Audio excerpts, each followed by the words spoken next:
केहू ऊपर रंगता केहू नीचे रंगता, केहू ऊपर रंगता केहू नीचे रंगता, एगो यादव जी के लइका बीचे बीचे रंगता, बबुआन जी के लइका बीचे बीचे रंगता, कुशवाहा जी के लइका बीचे बीचे रंगता, पासवान जी के लइका बीचे बीचे रंगता, चौहान जी के लइका बीचे बीचे रंगता। का हाल है सिंगर भाई लोग? होली में अहिरान बबुआन कोयान पासवान चौहान चमरान पंडितान सहुआन जितने भी बिरादरी के लोग हैं, हम लिखे हैं दोस्तों गाना हर जाति के ऊपर। अहिरान के जगह पर आप बबुआन डाल सकते हैं, कोयरान डाल सकते हैं, पासवान डाल सकते हैं। आप जिस बिरादरी के हैं अपना जाति का नाम इस गाने में डालिए और इस गाने को गाइए दोस्तों, रिकॉर्डिंग करवाइए। बिल्कुल हम ये गाना फ्री में लिखे हैं, गारंटी के साथ कहते हैं। कोई भी सिंगर इस गाने को गाएगा तो दोस्तों बजने से कोई नहीं रोक सकता है, क्योंकि जातिवाद सॉन्ग है और कहीं ना कहीं ट्रेंडिंग में धुन चल रहा है कि एगो मोर बभातार की मोबिल डाला था। ये विजय चौहान गाना गाए हैं और इसी ट्रैक पे हम गाना लिखे हैं, तो इस ट्रेंडिंग का फायदा उठा लीजिए। जातिवाद सॉन्ग कोई नहीं गाया है तो आप इस गाने को गाइए, रिकॉर्डिंग करवाइए, गारंटी के साथ कहते हैं गाना बजेगा। आप अहिरान हो चाहे बबुआन हो चाहे पासवान हो चाहे कोयरान हो, कोई भी बिरादरी से है, अपना जाति का नाम डालिए इस गाने में और गाइए भैया, हम गारंटी के साथ कहते हैं गाना बजेगा।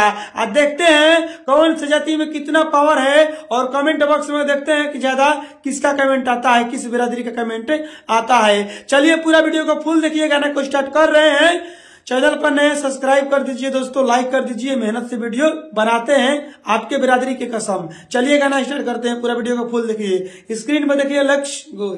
चलिए दोस्तों ये मुखड़ा है, हम मुखड़ा को गा रहे हैं। केहू ऊपर रंगता केहू नीचे रंगता, केहू ऊपर रंगता केहू नीचे रंगता, एगो यादव जी के लइका बीचे बीचे रंगता, बबुआन जी के लइका बीचे बीचे रंगता, केहू आगे रंगता केहू पाछे रंगता, केहू आगे रंगता केहू पाछे रंगता, कुशवाहा जी के लइका बीचे बीचे रंगता, पासवान जी के लइका बीचे बीचे रंगता, चौहान जी के लइका बीचे बीचे रंगता।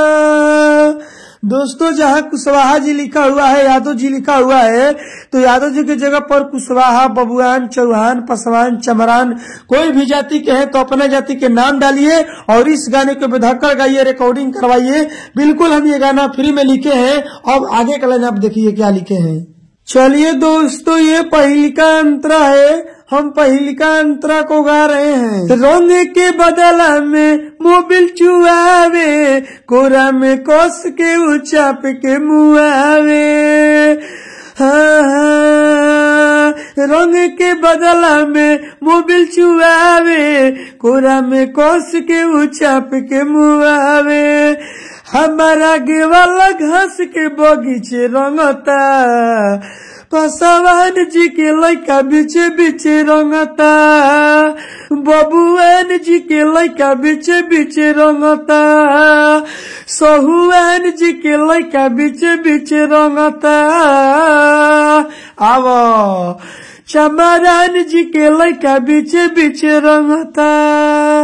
चलिए दोस्तों ये दूसरा का अंतरा है, हम दूसरा का अंतरा को गा रहे हैं। हमरा के कोई दिला उहो पानी पानी, राजा सिंहनिया चट गइले जवानी,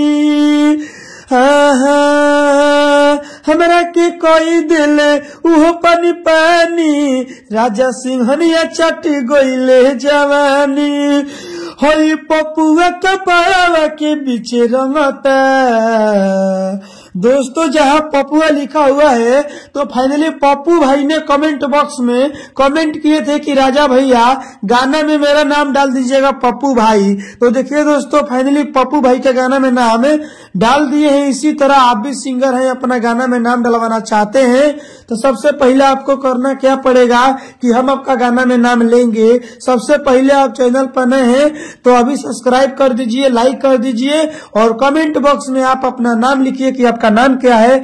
अगली वीडियो बनाएंगे तो उस गाने में आपका नाम ले लेंगे जैसे पप्पू भाई का नाम लिए हैं।